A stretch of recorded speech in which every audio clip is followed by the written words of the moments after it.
बिस्मिल्लाहिर्रहमानिर्रहीम। मारूफ पाकिस्तानी अदाकारा ने बेशर्मी की तमाम हदें पार कर दी। नाजीबा लिबास की वजह से तनकीद की जिद में आने वाली अलीज़े शाह ने दोबारा बोल्ड लिबास पहनकर नाकिदीन को जवाब दे दिया। मज़ीद आगे बढ़ने से पहले हमारे चैनल को ज़रूर सब्सक्राइब करें। बहुत कम अरसे में शोहरत की बुलंदियों को छूने वाली टीवी अदाकारा अलीज़े शाह अपने लिबास की वजह से सोशल मीडिया सारिफीन की तनकीद की जिद में रहती हैं। गुज़िश्ता दिनों भी जदीद लिबास पहनने पर लोगों ने उन्हें ताउन व तशनीक का निशाना बनाया। अब अदाकारा ने उन नाकिदीन को जवाब देने और अपने लिबास के इंतखाब का दिफा करने के लिए वैसी ही एक और वीडियो अपने इंस्टाग्राम अकाउंट पर पोस्ट कर दी है।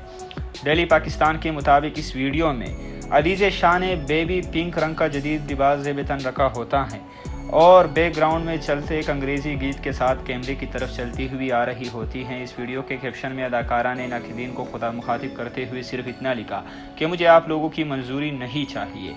अदाकारा अलीज़े शाह ने कम वक्त में शोहरत हासिल की और शोहरत की बुलंदियों को छूने के बाद शर्मनाक हरकतें शुरू कर दी हैं, जिसकी वजह से पाकिस्तानी मदाहों की जानिब से उन पर सख्त तनकीद की जा रही है।